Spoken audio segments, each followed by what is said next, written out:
దేవుని నామమునకు మహిమ కలుగునుగాక. వాక్యాన్ని వీక్షిస్తున్న మీ అందరికీ ప్రభువైన యేసుక్రీస్తు నామములో నా హృదయపూర్వక వందనాలు చెల్లిస్తున్నాను. దేవుని వాక్యాన్ని శ్రద్ధగా వినండి, దేవుని ఆశీర్వాదాలు పొందండి. దేవుడు మిమ్మల్ని, మీ కుటుంబాలని దీవించునుగాక. బైబిల్లో సాక్ష్యం పొందిన హీరోస్ ఆఫ్ ద బైబిల్ చాలామంది ఉన్నారు, దేవుని చేత సాక్ష్యం పొందిన వారు.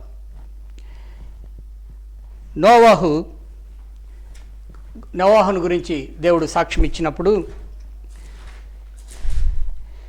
ఈ తరము వారిలో నీవే నా ఎదుట నీతిమంతుడు అయి ఉండుట చూచితిని గనుక నీవు నీ ఇంటి వారిని ఓడలో ప్రవేశించను. అంటే నోవాహు తన తరంలో నిందారహితుడును దేవునితో నడిచిన వాడుగా మనం చూస్తూ ఉన్నాం.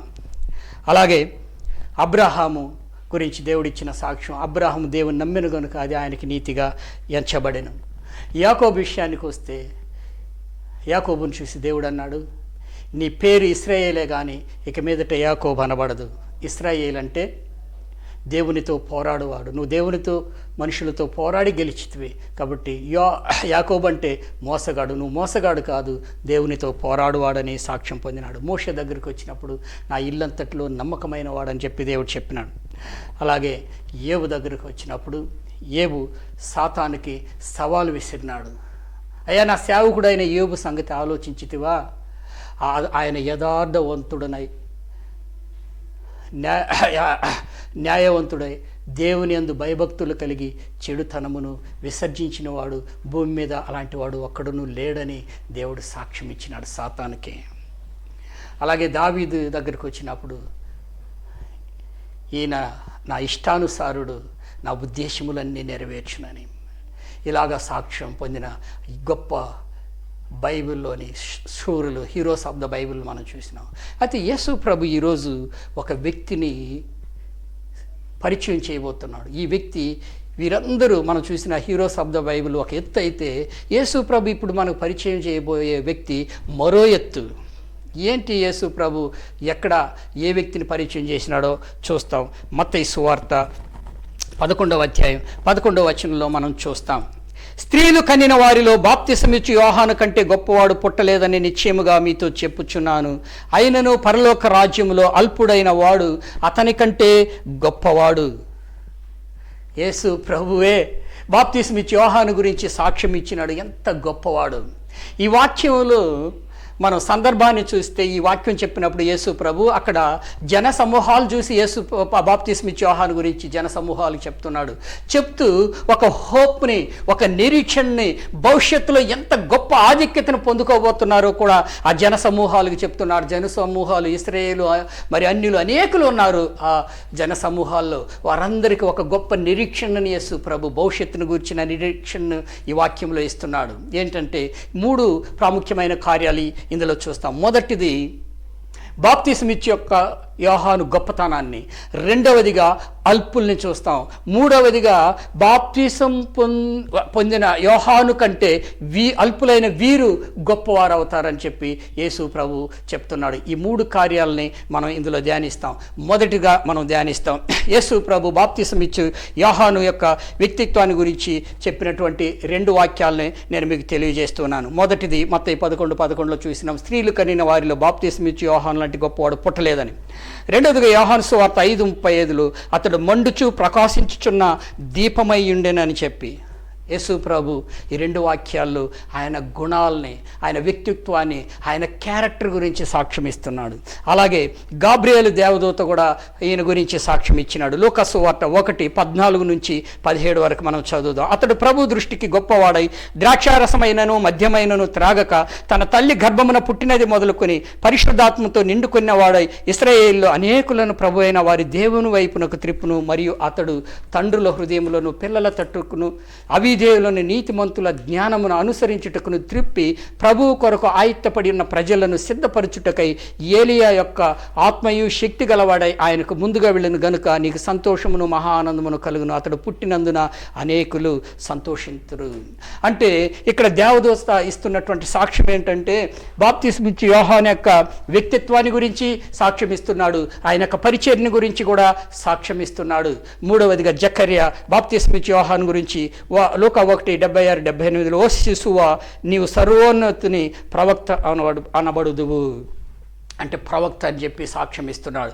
సో మొదటిగా మనం బాప్తిస్మిచ్చి యోహాను యొక్క వ్యక్తిత్వాన్ని చూస్తాం. యేసు ప్రభు చెప్పినాడు, స్త్రీలు కనిన వారిలోనే గొప్పవాడు. ఎంత గొప్పవాడు చూడండి. నేను నమ్ముతానండి. ఏంటంటే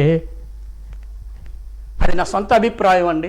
నా అభిప్రాయం ఏంటంటే యేసు ప్రభు తర్వాత ఎవరైనా ఒక నీతిమంతుడు ఉన్నాడంటే అది బాప్తిస్మిచ్చి యోహానని నేను అనుకుంటున్నాను.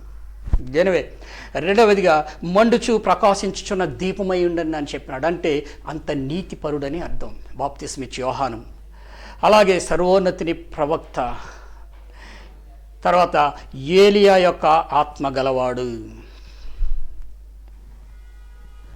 ఎందుకు ఏలియా యొక్క ఆత్మ గలవాడంటే పాత నిబంధనలు ఏలియా గురించి మనం చదివితే రాజుల కాలంలో ఇశ్రాయేలు రాజ్యం రెండుగా విడిపోయింది. 10 గోత్రాలు ఉత్తర రాజ్యం, 2 గోత్రాలు దక్షిణ రాజ్యంలో పరిపాలన కొనసాగించేటప్పుడు మొదటి ఇశ్రాయేలు రాజు యెరోబాము రాజు ఒక వంచనతో ఒక దేవునికి విరుద్ధమైన ఒక కార్యం చేసినాడు. ఇశ్రాయేలు ప్రజలు యెరూషలేముకు వెళ్లకుండా, ఒకవేళ అక్కడికి వెళ్ళి దేవాలయంలో వాళ్ళు తరచూ వెళితే వారు యూదారాజుల పక్క తిరిగిపోతారని కపటంగా విగ్రహాల్ని దూడలు చేసి ఇక్కడ పెట్టి ఇదే మీరు మొక్కండి, ఇదే యెహోవా దేవుడు అని ఒక దుర్మార్గమైనటువంటి రాజు యెరోబాము.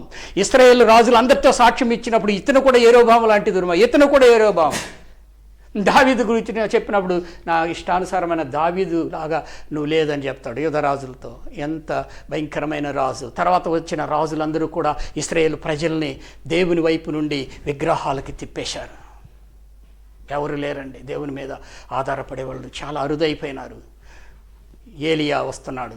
ఏలియా కాలంలో అహాబు రాజ్య పరిపాలన చేస్తున్నాడు. అహాబు రాజ్య పరిపాలనలో ఇంకా బయలుదేవతల్ని ప్రోత్సహించాడు. తన భార్య తనకంటే నీచురాలు. బయలు ప్రవక్తల్ని పెంచి పోషించిన నీచురాలు మాత్రమే కాదు, యెహోవా ప్రవక్తల్ని చంపినటువంటి ఒక భయంకరమైన దుర్మార్గురాలు. అలాంటి దుర్మార్గులు పరిపాలన రోజుల్లో ఏలియా ప్రవక్తని దేవుడు లేపుతున్నాడండి. ఆ రోజు ఏలియా దేవుని కోసం నిలబడ్డాడు, రోషము కలిగినాడు. ఒకే ఒక వ్యక్తి అవన్నీ మీరు బైబిల్లో చదవండి, అంతా స్టోరీ అంతా చెప్పను. అక్కడున్న ఏలియా ఆత్మ దేనికి చెప్పాడని మాత్రం చెప్తున్నా.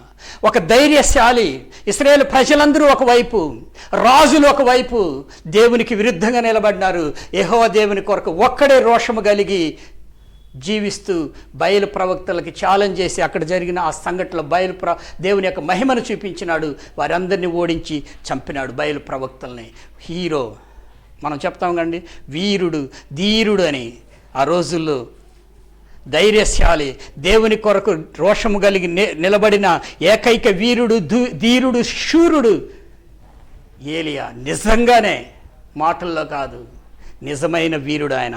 అలాగే అదే ఆత్మ కలిగిన వాడు బాప్తిస్మిచ్చి యోహాను. ఏంటి బాప్తిస్మిచ్చి యోహాను కూడా ఇశ్రాయేలు యేసు ప్రభు పుట్టిన రోజుల్లో యూదా మత నాయకులు, సద్దూకయ్యులు, పరిసయ్యులు, శాస్త్రులు, దేవునికి విరుద్ధంగా బోధించే బోధలు, దేవునికి విరుద్ధంగా నిలబడిన ప్రజలు, ఒక్కడే రోషము కలిగి నిలబడ్డ ఒక వ్యక్తి ఏలియా ఆత్మ కలిగిన వాడు ఎవరంటే బాప్తిస్మిచ్చి యోహాను. ధైర్యశాలి, నెవర్ కాంప్రమైజ్, రాజీ పడని తత్వం. సత్య విషయంలో ఇశ్రాయేలు తప్పు చేసిన తప్పే, అన్యులు తప్పు చేసిన తప్పే. అన్యులు కూడా ఖండించినాడు.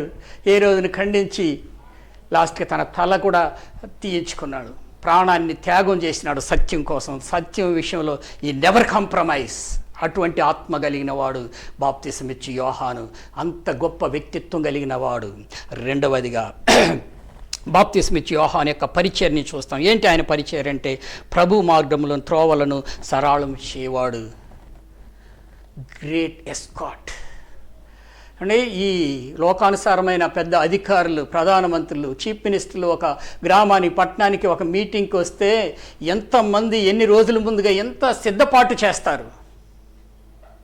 మరి ఎవరు నివసింపరాని మహా తేజస్సులో నివాసము చేసిన దేవుని కుమారుడు భూమి మీదకి వచ్చినప్పుడు ఎంత సిద్ధపాటు జరగాలి. పాత నిబంధన అంతా కూడా ఈయన కోసం సిద్ధపాటు.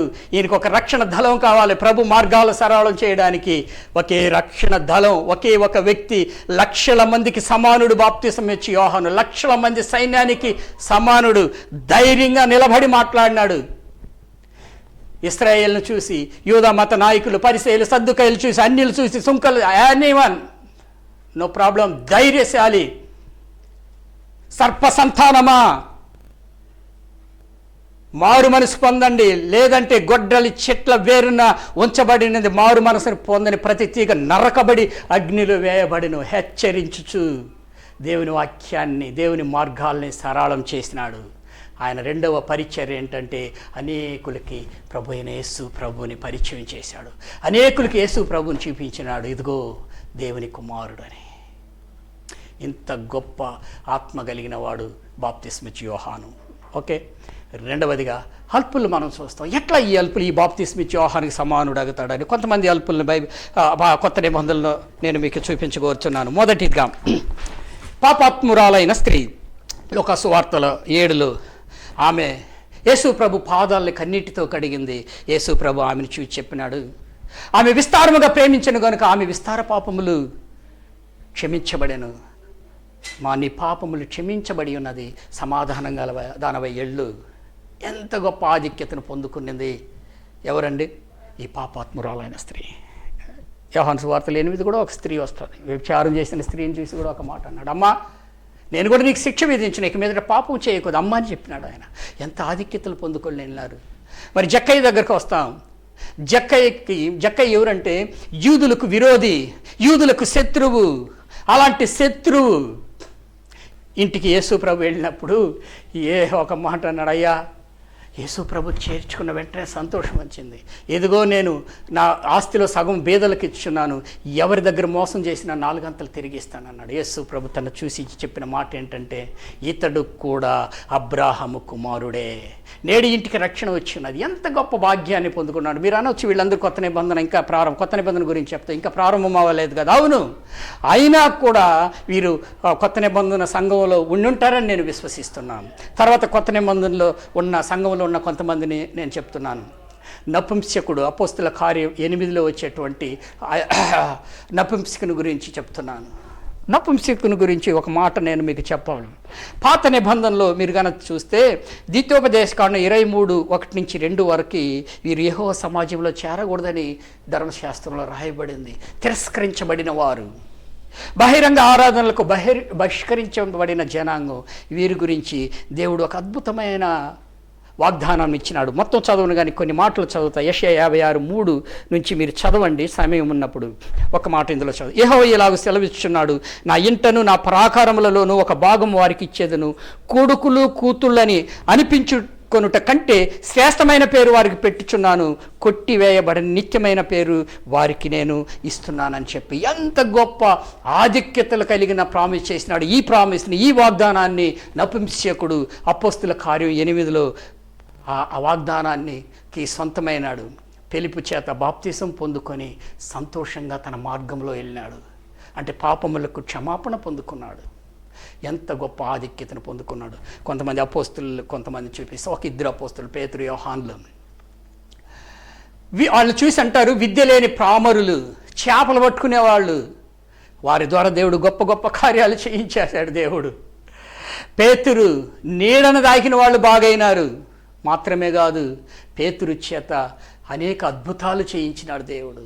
తన నీడను తాకిన వాళ్ళు కూడా బాగైనారు. యేసు ప్రభు గుడ్డను తాకిన వాళ్ళు బాగైతే పేతురు నీడను తాకిన వాళ్ళు బాగైనా. అంత గొప్ప ఆధిక్యతల్ని దేవుడు ఎవరికి ఇచ్చాడు? పేతురికి ఇచ్చాడు. మాత్రమే కాదు, పేతురు కొత్త నిబంధన సంఘాన్ని స్థాపించడానికి దేవుడు అతన్ని వాడుకున్నాడు.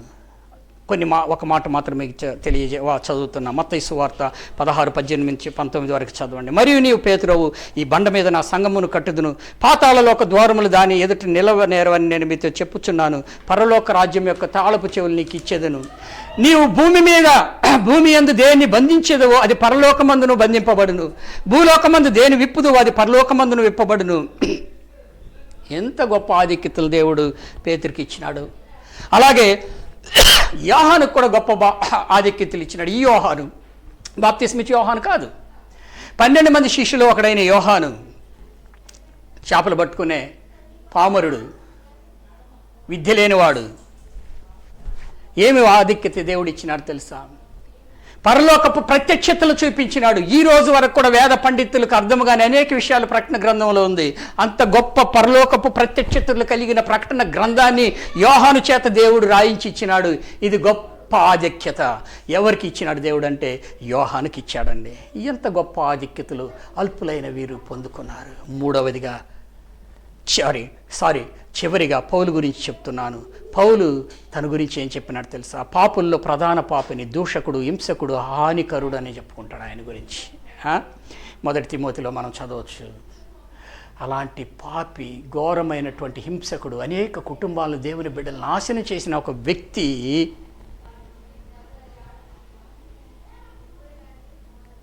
దేవుని యొక్క కృపను పొందుకొని రక్షింపబడ్డాడు. ఏం చేశాడు తెలుసా? పౌలు ద్వారా దేవుడు గొప్ప అద్భుత కార్యాలు చేయించేశాడండి. దేవుడు పౌలు చేత విశేషమైన అద్భుతములు చేయించెను. అతని శరీరమునకు తగిలిన చేతి గుడ్డలైనను, నడికట్లైనను రోగుల యొద్దకు తెచ్చినప్పుడు రోగుములు వారిని విడిచెను, దయ్యములు వదిలిపోయాను. ఇంత గొప్ప ఆధిక్యతని పౌలు గారికి ఇచ్చేశాడు దేవుడు. మాత్రమే కాదు, యెరూషలేము నుండి ఎల్లూరుకు వరకు సువార్తను ప్రకటించినాడు, అనేక సంఘాలను స్థాపించినాడు. ఇంత గొప్ప ఆధిక్యతను దేవుడు పౌలుకి ఇచ్చినాడు. చివరిగా పౌలు గురించి ఒక మాట చెప్తున్నాను. ఏంటో తెలుసా? క్రొత్త నిబంధనలో సగానికి పైన పుస్తకాలు రాశాడు పౌలు. అంత గొప్ప ఆధిక్యతల్ని పౌలుకి ఇచ్చినాడు, పాపుల్లో ప్రధాన పాపికి. ఓకే, మనము మూడవదిగా మనం చేస్తాం. మూడవది పాయింట్ ఏంటంటే, అయినను పరలోక రాజ్యములో అల్పుడైన వాడు అతని కంటే గొప్పవాడు. ఇప్పుడు మనం గొప్పవాడైన బాప్తిస్మిచ్చి యోహాను చూసినాం, అల్పుల్ని కొంతమంది చూసినాం. ఏంటి వీళ్ళు కూడా అదే ఆధిక్యతలు పొందుకున్నాడు. ఇక్కడ 2 విషయాల్ని మనం గమనించాలి. అయినను అనేది, తర్వాత అతని కంటే అనే ఈ 2 మాటలు మనం ఖచ్చితంగా బహు జాగ్రత్తగా మనం ధ్యానించాలి. ఇందులో ఒక చిన్న విషయం ఏంటంటే, మత్తయి సువార్త 11:11లో పరలోక రాజ్యం అని రాయబడింది. మరి లూకా 7:28లో దేవుని రాజ్యం అని చెప్పబడింది. దేవుని రాజ్యం, పరలోక రాజ్యాలకు ఉన్న వ్యత్యాసాలను ఎప్పుడైనా దేవుడు నాకు అనుగ్రహిస్తే వాటి గురించి మీకు నేను ప్రసంగిస్తాను. సో ఇక్కడ మనం ఒక అద్భుతాన్ని మనం చూస్తున్నాం. ఏంటి అంటే, బాప్తిస్మిచ్చు యోహాను కలిగిన అదే అర్హతల్ని అల్పులకు కూడా ఇస్తానన్నాడు. ఎలా ఇస్తాడు, ఏంటి అనేది మనం చూస్తే, మొట్టమొదటిసారిగా అయినను అనే మాటను మనం ధ్యానిస్తాం. కొందరి గ్రంథకర్తల అభిప్రాయాన్ని తీసుకుంటాం. ఇప్పుడు చెప్తాను కొత్త నిబంధన ఎప్పుడు ప్రారంభమైందని. యేసు ప్రభు జన్మించి, ఆయన సేవ చేసి, ఆయన మరణించి పరలోకానికి చేర్చబడేంత వరకు, అంటే మత్తయి, మార్కు, లూకా, యోహాను సువార్తలు అంతా కూడా పాత నిబంధన కాలంలోనే వస్తుంది. అంటే అపోస్తుల కార్యం 2:38, అపోస్తుల కార్యం 2లో కొత్త నిబంధన సంఘం పేతురు ప్రసంగం ద్వారా 3,000 మంది రక్షింపబడినారు. అక్కడి నుంచి కొత్త నిబంధన ప్రారంభమైంది. సో ఈ విషయాన్ని మీరు గుర్తుపెట్టుకోవాలి. సో బాప్తిస్మిచ్చు యోహాను కోల్పోయింది కొన్ని ఉందండి. అయినను అనే మాట ఎందుకు రాశారంటే 2 విషయాలు మీరు గమనించారు. ఒకటి, పాత నిబంధన ఏంటంటే యేసు ప్రభు యొక్క ఫోటో, క్రొత్త నిబంధన ఏంటంటే యేసు ప్రభు యొక్క నిజ స్వరూపం. అంటే యేసు ప్రభు యొక్క నిజ స్వరూపాన్ని, ఆయన చేసిన అనేక కార్యాలని బాప్తిస్మిచ్చు యోహాను కోల్పోయినాడు, చూడలేదు. అందుకే యేసు ప్రభు యూదులతో మాట్లాడేటప్పుడు ఒక మాట అంటాడు, అబ్రాహాము నా దినాన్ని చూడగోరిన అంటాడు. అంటే యేసు ప్రభు యొక్క దినాన్ని బాప్తిస్మిచ్చు యోహాను చూశాడు, లేదని లేదు, తన మార్గాలను సరళం చేసినాడు. మరి ఏది కోల్పోయినాడు అట్లంటే కొన్ని విషయాలు చెప్తాను. యేసు ప్రభు ఈ భూమి మీద పుట్టడం ఒక అద్భుతం. తూర్పు దేశపు జ్ఞానులు వచ్చినారు, తూర్పున చుక్క మొలిసింది. ఆయన పుట్టినప్పుడు పరలోక సైన్య సమూహాలు ఆయన వచ్చి ఆరాధించినారు. ఓ అద్భుతం యేసు ప్రభు జననం. యేసు ప్రభు సేవ మరో అద్భుతం. ఏంటి? కుంటి వారిని బాగు చేశాడు, చనిపోయిన వారిని లేపినాడు, పుట్టు గుడ్డి వాళ్ళని బాగు చేసినాడు. ఎన్నో ఎన్నో ఎన్నో అద్భుతాలు. ఎంతోమంది ఆహారం పెట్టాడు. ఎన్ని అద్భుతాలు యేసు ప్రభు చేశాడండి. ఒక్క మాటలో చెప్పాలంటే ఆయన సేవను గురించి, ఆయన చేసిన కార్యాల గురించి యోహాను ఒకే ఒక మాట అంటాడు, ఇవన్నిటిని వివరించాలంటే భూలోకమైనను సరిపోదని చెప్పాడండి. ఎవరు? యోహాను. అంటే అన్ని అద్భుత కార్యాలు చెప్పిన. అంటే యేసు ప్రభు చేసిన సేవ కూడా ఓ అద్భుతమే. యేసు ప్రభు వారు సిలువలో మరణించడం మరో అద్భుతం. ఎందుకు సిలువలో మరణించడం మరో అద్భుతం? యేసు ప్రభు సిలువలో మరణించి పాపులందరి కొరకు ప్రాయశ్చిత్తం చెల్లించాడు. ప్రాయశ్చిత్తం అంటే మనం చేసిన పాపానికి పెనాల్టీ చెల్లించేశాడు ఆయన. కాబట్టి మనం చేసిన పాపానికి మనం నరకానికి వెళ్ళవలసిన అవసరం లేదు. మనం చేసిన పాపానికి పరలోకం వెళ్ళడానికి యేసు ప్రభుని నమ్మితే చాలు. ఎందుకంటే he paid the penalty on the cross. Yesu ప్రభు మన శిక్షకు బదులు ఆయన శిక్షింపబడ్డాడు. మనం శిక్ష నుండి విడిపింపబడే ఒక గొప్ప భాగ్యాన్ని యేసు ప్రభు ప్రజలందరికీ ఇచ్చినాడు. అదే సిలువలో ఒక అద్భుతం. మరో అద్భుతం సిలువలో ఏంటంటే, యేసు ప్రభు సిలువ వేసినప్పుడు భూకంపం వచ్చింది, దేవాలయపు తెర రెండుగా చిరిగింది. అంటే దేవుని దగ్గరికి వెళ్ళడానికి మార్గాలు తెరవబడింది యేసు ప్రభు సిలువ దినంలో. మీరు అనొచ్చు శ్రమలని. నో, యేసు ప్రభువులు సిలువ శ్రమలే, కానీ ఆ శ్రమలో గొప్ప విజయం. ప్రజలందరికీ పరలోక ద్వారం తెరవబడింది. పాపము నుండి, ఇంకా సింపుల్గా చెప్తున్నాను, మన పాపములన్నీ యేసు రక్తము చేత కడగబడుతుంది. సో యేసు ప్రభు సేవ అద్భుతాన్ని, యేసు ప్రభు యొక్క శిలువ అద్భుతాన్ని, మరొక అద్భుత పునరుద్ధానం, మరో అద్భుతాన్ని చూడలేకపోయినాడు. పరలోకానికి ఆయన చేర్చబడ్డం చూడలేకపోయినాడు. ఆయన పరలోకము నుండి పరిశుద్ధాత్మను పంపి కొత్త నిబంధన సంఘాన్ని స్థాపించిన ఆ సంఘం యొక్క అద్భుతాన్ని కూడా చూడలేకపోయినాడు. బాప్తిస్మిచ్చి యోహాను అదే ఆయన కోల్పోయింది. That's all. మరలా వివరిస్తున్నాను. ఏంటి అంటే,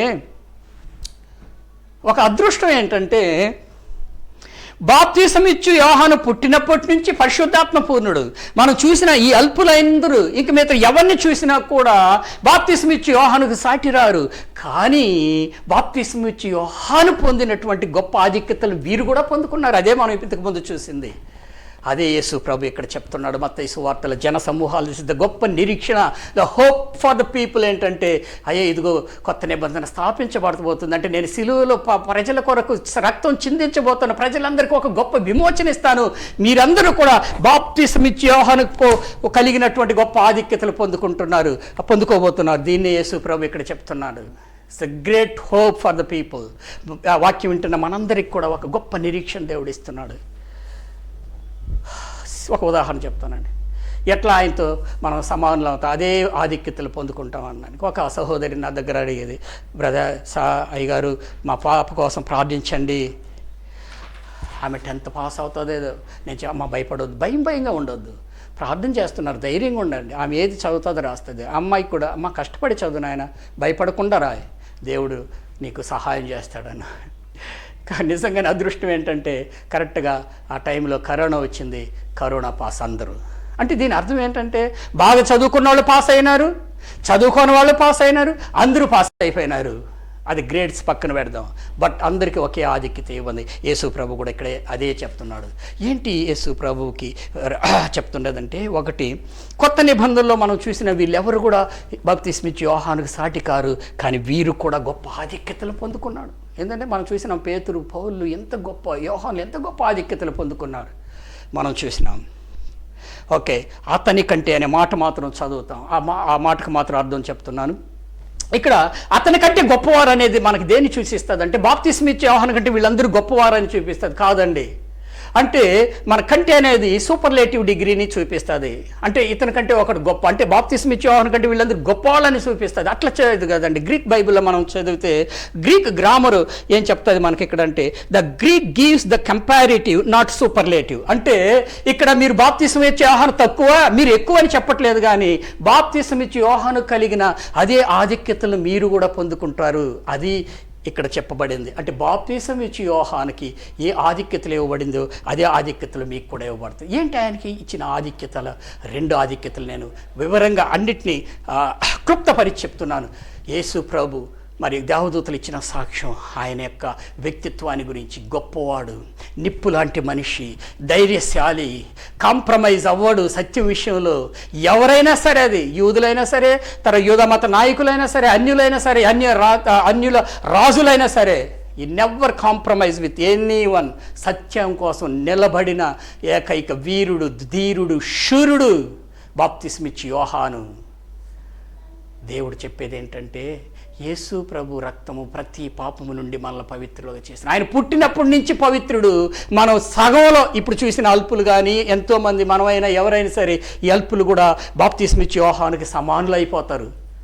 ఎట్లా అంటే మన పాపములు కడగబడుతుంది, ఆయనకి ఇచ్చిన పరిశుద్ధత మనకిస్తారు, ఆయనకు లాగా నీతిమంతులుగా జీవిస్తాం, ఆయనలాగా మనం కృప పొందుకుంటాం, ఆయనలాగా మనము ఏం చేస్తాం, బాప్తిస్మిచ్చినలాగా ఫైర్ లాగా జీవిస్తాం. క్రైస్తవునికి ఎంతకంటే ఏం కావాలో, ధైర్యంగా ఈ భూమి మీద జీవించడం కంటే మరొక భాగ్యం ఏం కావాలి. అందుకే అపోస్తులు ధైర్యంగా జీవించినారు, ప్రాణాలు తెగించినారు. కారణం ఏంటంటే ఆ ఆత్మనిచ్చింది దేవుడు. అదే ఆత్మను మనందరికీ దేవుడు ఇస్తాడని ఈ వాక్యం ద్వారా దేవుడు తెలియజేస్తాడు. రెండవది ఏంటంటే యేసు ప్రభువుని అనేకులకు చూపించాడు.